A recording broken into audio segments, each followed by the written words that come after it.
Hallo und herzlich willkommen zum heutigen Video. In diesem Video erfährst du, wie deine Chakren mit dem Manifestieren zusammenhängen. Ganz einfach erklärt. Warum solltest du bis zum Ende schauen? Am Ende verstehst du, dass deine Aura ein Magnet ist und was dich wirklich davon abhält, deine Ziele zu manifestieren. Denn Manifestation ist kein Zufall. Deine energetische Stabilität über deine 3 Energiekörper, über deine Chakren als Energiezentren, als Informationsklumpen, Blöcke, beeinflussen sie direkt und indirekt, was du dir in dein Leben anziehst. Denn wie erfährst du, ob deine Chakren offen sind? Können die überhaupt geschlossen sein?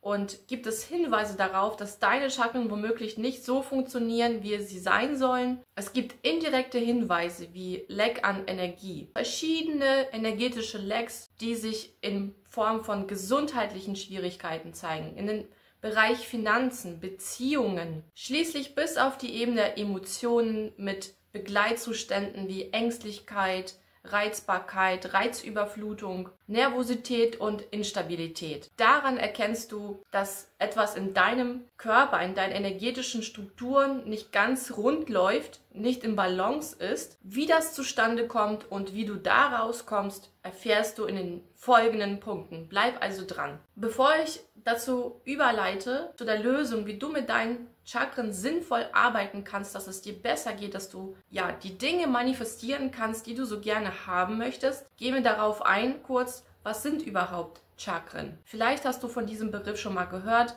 Chakren sind das irgendwie, diese bunten Dinger mit irgendwelchen Symbolen da drin und Farben, die irgendwie so, in der Mitte vom Körper angeordnet sind. Doch was ist das genau, wenn man jetzt genauer sich das anschauen möchte? Warum ist das überhaupt relevant für mich und für meinen Manifestationsprozess? Chakren sind, wie ich bereits erwähnt habe, energetische Klumpen. Chakra, das ist die Einzahl des Wortes, bedeutet so viel wie ein Rädchen, ein Rad, ein energetisches Bündel, was ständig in Bewegung ist. Chakra, Und genau so ist es. Auf energetischer Ebene ist es etwas, was sich ständig bewegt, rotiert, so wie als wir eine Vorstellung haben von Atomen, Elektronen und so weiter. Und so sieht es auch mit den Chakren aus. Diese sind am Rückenmark, nicht hier vorne, wie oftmals das irrtümlicherweise gelehrt wird. Wenn wir vorne die Chakren betrachten, sind das immer nur die Projektionsflächen dieser. Die wirklichen Chakren liegen hinten am Rücken, bis auf die letzten beiden am Kopf. Dazu gleich. Diese Chakren sind für verschiedene Stufen, für verschiedene Ebenen im Körper zuständig. Damit repräsentieren sie auch bestimmte emotionale Bereiche, bestimmte gesundheitliche Bereiche und so viel mehr darüber hinaus, was Thema auch Anziehung, Macht, Geld, Kommunikation, Beziehungen und so weiter bedeutet. Diese energetischen Bündel am Rückenmark kann man natürlich jetzt, wenn man jetzt von unserem weltlichen, medizinischen Standpunkt ausgeht, nicht direkt betrachten, weil diese Energie in diesen Klumpen drin ist nicht für die meisten Menschen sichtbar. Obwohl es Menschen gibt, die das vollkommen mit ihrem dritten Auge wahrnehmen und sehen können. Doch was wir wissen, wozu es schon seit Jahrtausenden Informationen gibt, aus der traditionellen chinesischen Medizin über die Dantiane, über die Kanäle, aus dem altvedischen Kulturgut, dass diese Chakren in unserem Körper Stationen haben, zum Beispiel Nervengeflechte. Nervengeflechte sind Schallzentralen, Auswüchse, von denen aus kleine, feine Nervenkanälchen zu ihren Zielorganen, Zielstrukturen führen. Dass diese Verschaltungen an diesen Klumpen, wenn du so haben möchtest, die anatomisch voll greifbar, fassbar sind. Ich meine, ich habe auch Medizin studiert und habe irgendwelche Nerven auseinanderklabüstern müssen und mir das ganz genau angeschaut, was der Mensch so für Stationen in seinem anatomischen, physischen Körper hat. Und an diesen Schaltzentralen, wenn du so möchtest, am Rückenmark gibt es etwas, was aus dem physischen Körper herausragt, damit aber unverweigerlich verbunden ist. Das sind die Chakren. Neben diesen 7 Hauptchakren, ich nenne sie dir mal ganz kurz, von unten nach oben, Wurzelchakra, Muladhara Chakra.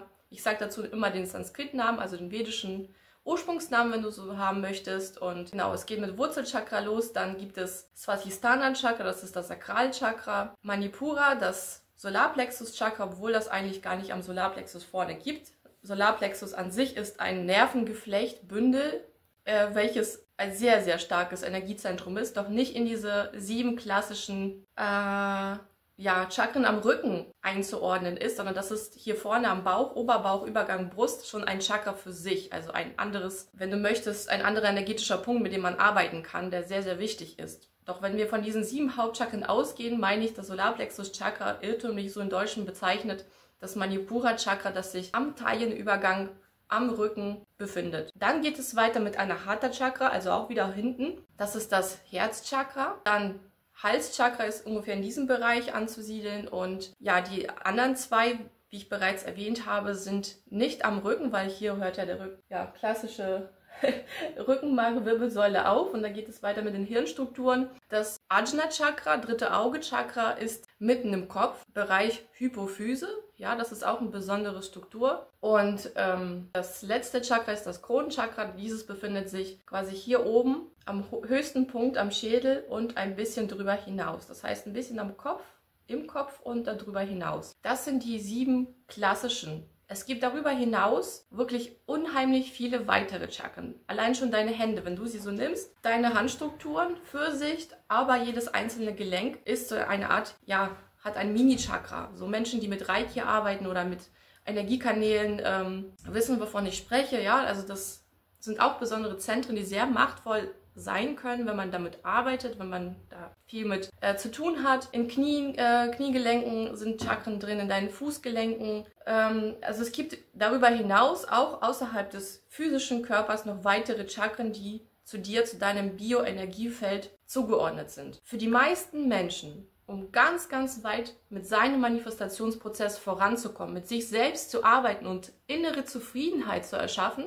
reicht es vollkommen, mit den 7 Hauptchakren am Rücken zu arbeiten. Weil letztendlich ist in diesen Bereichen, ich würde sie Hauptchakren nennen, sind die Informationen all deiner Reinkarnation gespeichert. Falls du an sowas glaubst, ich weiß es nicht. Wenn du nicht glaubst, dann reicht es dir, wenn du weißt, dass du Informationen in diesen Bereichen hast, die unmittelbar mit deinem jetzigen Leben in Verbindung stehen. Und dass du damit arbeiten kannst und ja, dazu gibt es sehr viele Erfahrungen und sehr viele Methoden, die funktionieren. Und welche das genau sein könnten, werde ich dir heute und jetzt gleich auch erzählen. Also bleib dran. Nehmen wir das Wurzelchakra, Muladhara Chakra. Dieses ist am untersten Steißpunkt Projektionsfläche Anus angesiedelt. Dieser Bereich ist allgemein für die physische, also körperliche Gesundheit zuständig. Wenn du es schon metaphysischer betrachtest, für die Erdung, für die Bodenständigkeit, für das Urvertrauen. Für viele Menschen gar nicht so greifbar, aber ja, kann man nur erleben, wenn man den Zustand kennt des Vertrauens, des Losgelöstsein und Entspanntsein in jeder Lebenssituation, ganz egal, was dir dazwischen kommt. Wenn das Muladhara Chakra nicht im Einklang ist, wenn da Energie quasi rausleckt, also sich liegt, befindet sich der Körper, der Mensch in einer Art Überlebenskampf, Überlebensmodus. Das heißt, schon kleine Reize, die für jemand anders vielleicht gar nicht mal so irgendwie schlimm wären, wenn jemand so auf dich im Überlebenskampf auf die Seite, von der Seite gucken würde, würde es einen, der da stabiler ist oder vielleicht nicht in diesem Themenbereich irgendwie seine Triggerpunkte sieht, würde sagen, okay, was ist mit dem gerade los oder derjenigen gerade los und chill mal so nach dem Motto. Und für diesen Menschen mit einem sehr überkompensierten, schon dekompensierten Muladhara Chakra ist eigentlich schon jeder kleine Außenreiz wie eine Bedrohung, wie eine Gefahr. Und das ist so die Maximalvariante, wenn man sagen könnte, da läuft etwas schief, Spannenderweise ist Muladhara Chakra auch der Bereich der Basisenergie. Also wie fit dein Körper ist, wie viel Energie er aufnehmen, verarbeiten, sinnvoll umsetzen kann. Hier hast du deine Energiebank, die dir mitgegeben ist, die du erweitern kannst durch zum Beispiel Praktiken. Dein Körperbewusstsein, ob du sinnvoll, entspannt und fokussiert im Leben unterwegs bist oder eine Art Hamsterrad gefangen bist, was für dich als real, echt, irgendwie schwer veränderbar, irgendwie naturgegeben, so müsste es sein, so ist deine Weltordnung, dann ist es wirklich an der Zeit, etwas dagegen zu tun und diesen Bereich aufzuräumen. Denn ein schön funktionierendes Muladhara Chakra bringt dir auf jeden Fall eine körperliche Fitness, Gesundheit und man könnte auch sagen Nerven, die Drahtseile sind und dich nicht so schnell aus der Ruhe bringt. Auf Organprojektionsfläche sind das alle Organe im zum Beispiel Unterbauch, also Dickdarm, Darm, Geschlechtsorgane mitunter. Darüber liegt das Svadhisthana Chakra, das Sakralchakra. Ein unheimlich interessantes Chakra, wie ich finde, gerade für unsere westliche Welt. Also nicht nur für uns hier in Europa, aber grundsätzlich eigentlich, weil es hier um Themen Familien, Ahnen geht, emotionale Verarbeitung, emotionale Beziehungen, Konstrukte, wie du Beziehungen nach innen und außen lebst. Emotionen, Lebensfluss, Sexualität ist auch ein ganz großes Thema, aber auch all mögliche Anhaftungen. Anhaftungen an den physischen Körper in erster Instanz, also wenn man sich überidentifiziert mit seinem Körper, sich über den Körper definiert, in welcher Form auch immer, versucht das jetzt sehr neutral zu formulieren und daher auch niemandem nahe zu gehen, denn die meisten Menschen haben in irgendeiner Art und Weise einen Block in diesem Bereich, sei es um das Äußere an sich, um ihre geschlechtliche Identität, um die eigene soziale Rolle als, keine Ahnung, Mutter, Vater, Arbeitgeber, Angestellter, Schüler, Lehrer, Liebhaber, Tochter, Sohn von jemandem, wie du aussiehst, wie du von anderen wahrgenommen wirst. Ja, also wenn deine Gedanken sich sehr viel um sowas drehen, dann ist einiges in diesem Bereich zu tun. Und glaub mir, damit bist du nicht alleine. Die meisten Menschen haben Themen in diesem Bereich. Jetzt in der Manifestationsszene angesprochen, sind es Personen, die auf der Suche nach erfüllenden Beziehungen sind oder nach einem gesunden Selbstbild. Da kommen noch andere Faktoren mit rein, wie zum Beispiel Ernährung, Kleidungsstil, Auftreten. Jetzt mal im metaphysischen Sinne übergreifend der Verlust oder die Beibehaltung der Anhaftung an den Körper an sich. Ja, wenn du aus dieser Welt gehst, was hast du für eine Vorstellung? Was ganz sicher ist, nimmst du diesen Körper nicht mit, ob du jetzt an etwas darüber hinaus glaubst oder nicht. Dieser Körper wird irgendwann sterben und zerfallen, ja. Und damit haben viele Menschen zumindest auch ein Problem. Das ist natürlich etwas, was nicht sehr individuell an sich ist, was auch ein, kulturelles Gut ist. Es gibt Kulturen, wo der Tod oder das Altern ganz anders aufgefasst wird, ganz anders dem begegnet wird, wie zum Beispiel in unserer üblichen Kultur und jetzt mit dem Optimierungswahn und den modernen Mitteln und sozialen Medien ist der Körperhype oder die Befassung damit hat eine ganz andere Dimension angenommen. Das sage ich jetzt ganz werteneutral. Ich sage ja nur so,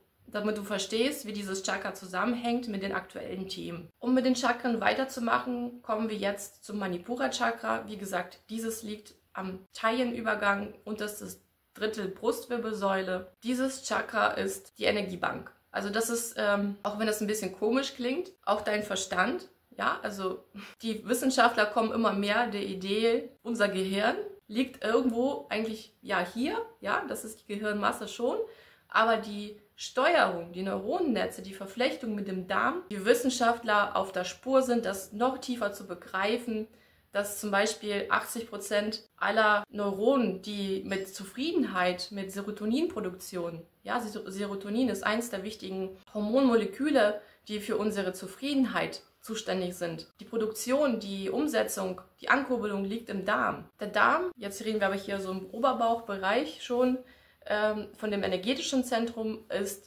nicht nur eine Powerbank, also diese Powerbank, mit der du nach außen gehst. Ganz konkret formuliert, wie viel Durchdringbarkeit, wie viel PS, wir können auch sagen, wie viel männliche Energie, weil das ist eine sehr, energievoller Tatendrang und nach außen, das, was ich innen trage, nach außen rausfließen, rausleben, Explosion. Das ist eine mega aufgehende Sonne.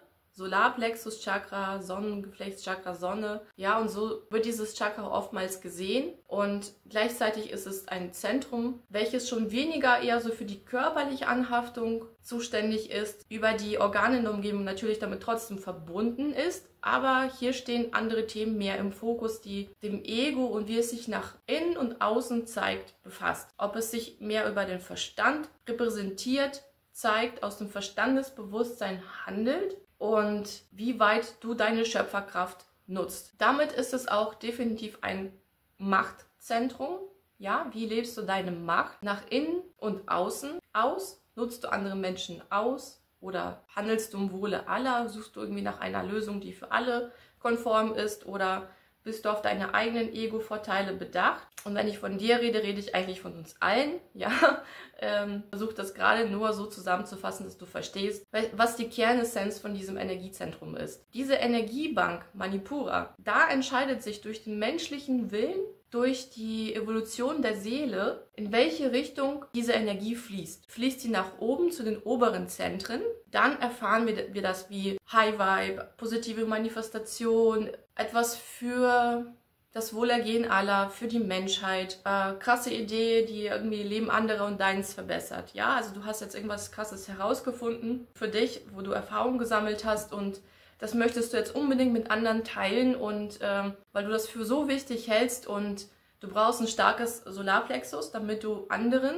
dies übermitteln kannst, damit du sichtbar wirst. Dafür wird diese Power quasi genutzt. Das ist deine Schöpferkraft, das ist dein Kreativsein. Das ist aber auch das, was du als Impulse von oben, von den oberen Zentren bekommst und in dieser 3D-physischen Realität nach außen trägst. Diese Energie im Solarplexus-Chakra kann aber auch ebenfalls dazu genutzt werden, ja, sage ich es mal so, abfließen zu lassen. Also du bekommst hier viel Energie, in welcher Form auch immer, du generierst sie, je nachdem wie offen und frei dieses Zentrum für dich ist, mit deinen Chakren und Vorinkarnationen. Das ist ein bisschen komplexerer Prozess, der hier den Rahmen sprengen würde, wenn ich den nochmal erkläre. Dazu wird es wahrscheinlich ein anderes Video geben. Doch die Energie, die du hier generierst, kannst du ebenfalls für die unteren Zentren nutzen. Andere abzuwerten, dich selbst abzuwerten, dich mit vielen Dingen im Außen zu beschäftigen, dich nicht mit dir selbst im Inneren zu beschäftigen, dich in Ängste und Projektionen reinzugeben.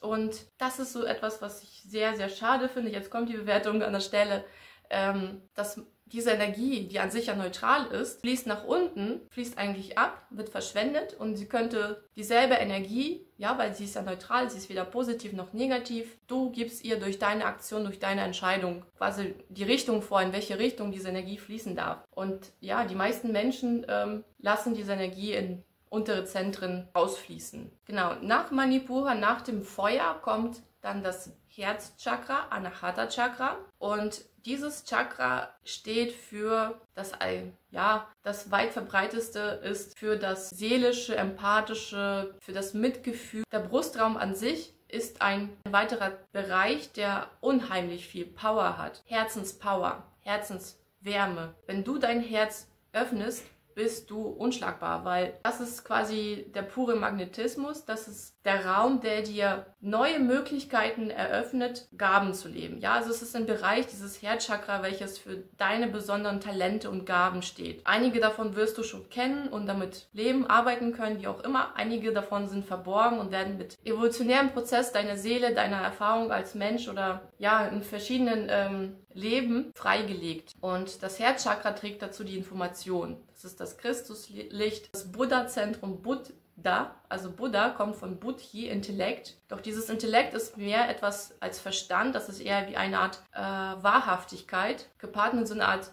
Intuition, Empathie. Das alles sammelt sich in diesem Center. Ein offenes, entspanntes Herz ist frei von emotionalen Blockaden. Wenn dieses Chakra, Herzchakra, blockiert ist, ist es eher diese Depression, die dominiert. Also eine emotionale Abflachung, eine passive Unzufriedenheit, emotionale Anspannung. Es können sich verschiedene Lungenprobleme, Herzprobleme präsentieren, die vielleicht auch medizinisch gar nicht so abgeklärt sind, beziehungsweise medizinisch nicht abklärbar sind. Und da spreche ich tatsächlich aus persönlicher Erfahrung vor vielen Jahren. Und wenn du emotionale Unruhe erlebst, erreichst du sie, indem du lernst, dafür brauchst du nichts anderes tun, als diesen Bereich durchzuatmen, die Augen zu schließen und dich darauf zu fokussieren, deinen Brustraum, deinen Herzensraum zu entspannen, ja, den Brustkorb durchzuatmen. Also du fokussierst dich nur auf den Brustkorb, auf diesen Raum, ja, und ich sag's dir, da erlebst du nach einer Zeit auf jeden Fall eine Erleichterung. Ich weiß, wovon ich spreche, denn ich hatte sehr viele Jahre unerklärliche Phänomene, Asthmaanfälle, Herzbeschwerden und bevor ich zu den Techniken gekommen bin, zu den Lehrern, die ich heute habe, habe ich intuitiv Dinge angewandt, aus Selbsterhaltungstrieb wahrscheinlich, und irgendwas hat sich aus der seelischen Ebene an Vergangenes erinnert, was schon mal funktioniert hat im vergangenen Leben, hat sich in den Momenten quasi aktiviert und ich habe diese Übung sehr, sehr oft gemacht und das hat mir sehr viel geholfen. falls du auch in diesem Bereich irgendwie mit Enttäuschungen, Depressionen, Lungenproblemen, Herzbeschwerden zu kämpfen hast. Und natürlich an dieser Stelle sage ich trotzdem, falls du diesen Bereich Beschwerden hast, und Depression ist eine ernstzunehmende Erkrankung, genau wie die anderen, die ich angesprochen habe, lass es auf jeden Fall ärztlich abklären. Also das habe ich auch gemacht. Ich will dir jetzt nicht davon abraten oder zu etwas anderem raten. Die höheren Chakren werden immer weniger mit dem klassischen körperlichen Bild assoziiert. Natürlich sind sie für ihre Stufen mit den Strukturen und den Organen verbunden, doch darüber geschieht nicht diese Körper-Selbstidentifikation wie bei den unteren Chakren.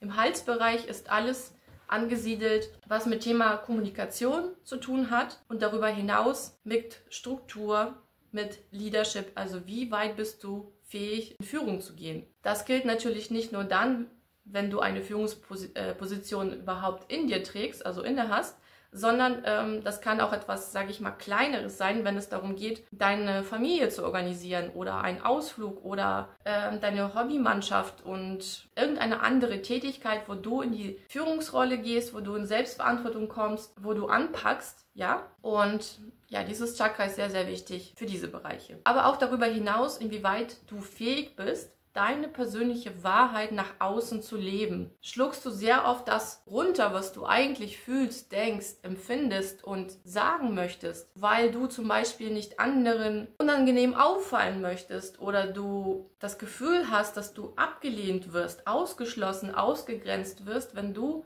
dich so zeigst, wie du wirklich bist oder deine wahren Einstellungen mit der Außenwelt teilst. Und dieses Runterschlucken, sich rausnehmen, unterdrücken, macht sich durch Blockaden in diesem Halsbereich bemerkbar. Das können alle Probleme mit Stimme sein. Es gibt ja nicht umsonst den Begriff Last auf den Schultern, ja, dass man sich immer mehr auflädt, keine Grenzen setzt, nicht gut ist, Aufgaben abzugeben oder sich anders zu strukturieren, um Erleichterung zu schaffen, ganz allgemein gesprochen. Und Rückenschmerzen, Schultergürtelschmerzen sind Schmerzen Nummer 1 im orthopädischen Bereich in Deutschland. Also da kannst du daran ablesen, wie wichtig eigentlich dieser Bereich ist oder was es über die Gesellschaft aussagt, mit dem, was ich zu dem Chakra gesagt habe, wie das dazu kommt, dass es blockiert ist. Der andere Rückenschmerzbereich liegt im Bereich des Sakralchakras und das sind eben diese emotionalen Themen, Beziehungsprobleme, zwischenmenschliche Probleme und das ist auch nicht von ungefähr. Übrigens hängen diese beiden Chakren auch sehr, sehr eng zusammen. Das Halschakra und das korrespondierende Sakralchakra. Das dritte Augechakra, ich habe das bereits erwähnt, liegt im Kopf, mittig im Kopf, Projektionsfläche Stirn. Man kann auch mit der Stirn arbeiten. Das ist quasi wie von deinen Augenkanälen da, von der Mitte aus, wie so ein Bildschirm. Ja, wie so ein innerer Projektor, der hier rein projiziert. Und ja, wenn du meditierst und ein bisschen mit dem dritten Auge gearbeitet hast, wirst du wahrscheinlich wissen, wenn du die Augen schließt und meditierst, also dich tief entspannst, wenn du in der Lage bist, das klingt jetzt ein bisschen witzig, aber wenn du quasi es geschafft hast, die inneren Kopfstrukturen zu entspannen, passiert die wirkliche Meditation und dann kommt überhaupt die Fähigkeit zutage, dass du Licht sehen kannst, Bilder empfangen kannst, ja. Das geht nur, wenn Hals, also diese Nackenregion, die an dem Kopf hängt und im Kopf bestimmte Strukturen, energetische Punkte gezielt anvisiert werden, entspannt werden und dann ist der Weg frei, mit dem dritten Auge, mit diesem Ajna Chakra zu arbeiten. Im Kopf liegen viele verschiedene andere Chakren, andere Energiestrukturen und Zentren, auf die ich jetzt nicht eingehen werde, weil sie sehr speziell sind. Hier liegen alle Fähigkeiten, die schon im Bereich des mentalen mindestens und dann metaphysischen Bereich reingehen. Also Hellsehen, Hellwissen, Hellriechen, Hellfühlen, Hellschmecken. Ich kenne mittlerweile den Begriff Akasha-Chronik. Akasha ist tatsächlich etwas, was im dritten Auge sichtbar wird, aber tatsächlich die Fähigkeit schon aus dem geöffneten Halschakra kommt.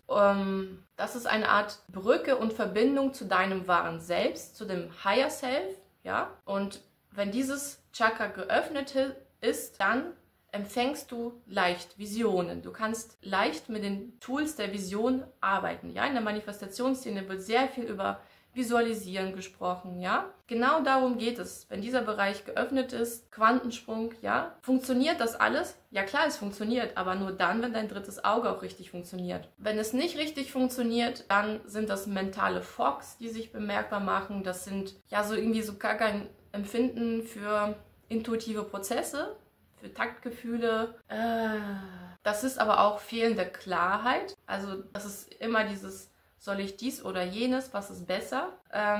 Und darüber liegt das Kronenchakra. Das Kronenchakra ist das Mystischste, wenn überhaupt, ja, weil das können wir eigentlich, um seine wahre Kernessenz zu erfassen, gar nicht mit unserem Verstandesbewusstsein ganz genau beschreiben. Also das, was ich dir gebe, ist eigentlich eine Umschreibung dessen, was es eigentlich ist. Ich gebe mir Mühe und das Kronenchakra ist quasi dein Anschluss zur Quelle. Das ist so, neben anderen Zentren, die im Körper sind, ist das eine Stelle, ein Energieportal, ja, wo du die Möglichkeit hast, dich mit der Quelle, dem All-Einen, dem Universum, dem Göttlichen zu verbinden, wo das drinne ist, was uns alle verbindet. Also das Kronenchakra eigentlich ist kein individueller Bereich. Wir teilen uns alle quasi ein Kronenchakra, wenn man das so möchte. Nur inwieweit du Zugang zu diesem Kronenchakra hast, inwieweit das bei dir geöffnet oder geschlossen ist, das ist eher dann ein individueller Prozess. Die Kernessenz von dem Ganzen, was ich dir jetzt gerade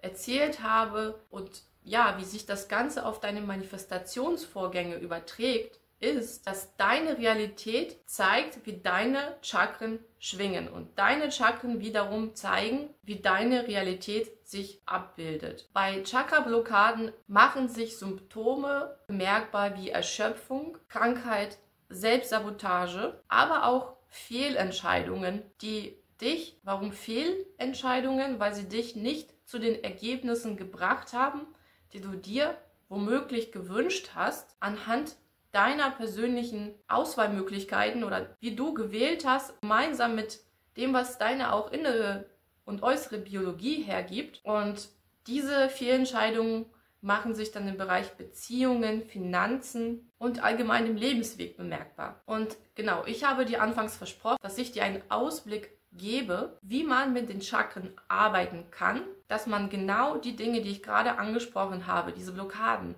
switchen kann in eine positivere Richtung, dass deine Manifestationsprozesse glatter laufen, dass du dich insgesamt fitter und besser fühlst, passiert dies über die Arbeit, deine Energiearbeit. Wie sieht diese Energiearbeit aus? Wie diese Energiearbeit für dich persönlich aussieht, das müsste man natürlich individuell persönlich abklären. Ganz allgemein gesprochen, grundsätzlich, was viele Menschen kennen und annehmen, sind es leicht meditative Sportarten, Entspannungstools wie Muskelrelaxation nach Jacobsen, was schließlich auch, ob du es glaubst oder nicht, eine Ableitung aus den vedischen Techniken. Da gibt es den Begriff Kriya Nidra übrigens, der viel deeper geht und ja, eine Wissenschaft für sich ist, aber dieses Kriya Nidra ist in unserer modernen Welt, die abgespecktere Version davon ist Muskelrelaxation nach Jacobsen, dass bestimmte Muskelpartien angespannt werden, dann wieder entspannt werden und das in einer ganz bestimmten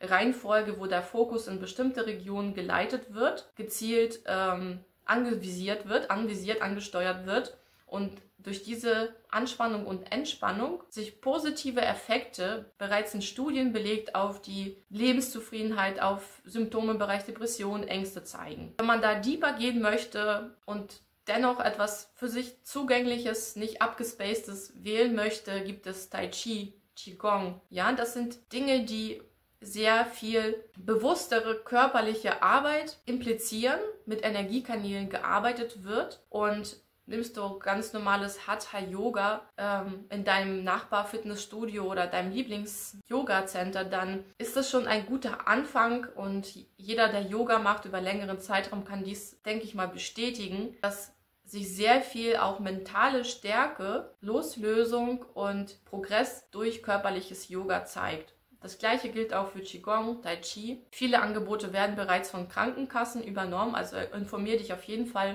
wenn du da Interesse verspürst und damit mehr arbeiten möchtest. Dann gibt es schon andere Techniken aus dem Daozismus, aus anderen Yoga-Bereichen, die dann viel weniger eher auf dieses körperliche auf die einzelnen Asanas im Bereich der körperlichen Betätigung weggehen und dann mehr in sich selbst gehen. Und ganz berühmt ist, auch wenn nicht ganz ungefährlich, wie ich finde, ist Kundalini-Yoga, also die bewusste Erweckung von Kundalini-Aufstieg. Ich habe da so meine Bedenken, aber dazu vielleicht in einem anderen Video. Trotzdem ist das ja auch schon eine Arbeit mit den Chakren, also eine metaphysische Arbeit mit Energiezentren. Aus dem Yoga-Komplex gibt es auch Pranayamas. Pranayamas sind Atemtechniken und dort werden emotionale und gesundheitliche Verbesserungen über gesteuerte, bewusste, von verschiedensten Leveln geteacht, erreicht. Anderer Ansatz, der bei diesem sehr ähnlich ist, zum Beispiel Wim Hof, ja, kennst du wahrscheinlich oder schon mal irgendwo gehört, vielleicht in einem ganz anderen Zusammenhang. Aber Wim Hof macht ja auch sehr viel, zum Beispiel Atemarbeit, Körperarbeit mit Atmung. Und wir arbeiten auch ebenfalls mit den Chakren. Wir steigen ganz smooth ein, wo diese Kernbasis an Energiearbeit schon gegeben ist und gehen Level für Level weiter nach oben. Alle Techniken, die ich genannt habe und darüber hinaus noch mehr, die ich jetzt nicht aufgezählt habe, zielen darauf ab, deine Aura zu stabilisieren, deine Chakren zu balancieren, zu reinigen, neu aufzuladen, auszurichten, dass dir aus diesen Energiebündeln nicht Energie rausfließt. Und auf die spannende Frage zurückzukommen, die sehr viele stellen, ob Chakren geschlossen sind oder was mache ich, wenn mein Chakra geschlossen ist. Wäre dein Chakra wirklich geschlossen? Also falls dir jemand überhaupt sowas mal gesagt hat, dann kannst du den echt so ein bisschen in Frage stellen, also zumindest was diese Ansicht betrifft. Wenn ein Chakra geschlossen ist, dann bist du tot. Ein Chakra kann blockiert sein, dass es nicht richtig arbeitet und dass du darüber Energie verlierst. Das ist schon der Zustand, der eher gegeben sein kann. Geschlossene Chakren, wie gesagt, das ist mit dem Leben nicht vereinbar. Deswegen sorgen wir dafür, dass die Chakren harmonisiert, stabilisiert sind und wir widmen uns zum Beispiel nicht irgendwie einem Chakra, weil wir nur Thema XYZ bearbeiten wollen, keine Ahnung, Svatisthana Chakra, Beziehungsprobleme. Wir arbeiten mit allen Chakren, weil alle Chakren miteinander zusammenhängen. Und wir haben Techniken, die 7 Hauptchakren anvisieren und die anderen, die darüber hinaus liegen, die letztendlich in der Gesamtheit aller dein Aurafeld, deine Energiekörper bilden, so weit stabilisieren, dass deine Aura so stabil ist, dass du Lebensfreude hast, dass dich nichts so einfach aus der Ruhe bringt, nichts so triggert und dir so viel Ressourcen wiederum schenkt, Energie, die du in deine Manifestationsvorgänge umleiten kannst, ohne dass du diese Lecks ständig irgendwie kontrollieren, wahrnehmen, an ihnen arbeiten und mit Verstand irgendwie bearbeiten musst. Und da kann ich dir eine persönliche Story davon teilen, was ich für mich sehr, sehr einprägsam gemerkt habe. Denn ob etwas funktioniert, merkst du erst dann, wenn sich Ergebnisse zeigen, wenn etwas für dich spürbar anders erlebbar wird. Und jetzt mal allgemein gesprochen, hatte ich sehr, sehr viele Jahre das Problem, zum Beispiel in überfüllten Einkaufszentren, dass ich damit nicht zurechtkam. Also man kann auch sagen, okay, das ist ein hochsensibler Mensch, zart beseitet, hält das nicht aus, um Menschenmengen zu sein. Also was ist ja so dran, was ist besonders? Das Besondere ist tatsächlich, dass ich das durch die Aura-Stabilisierung, durch die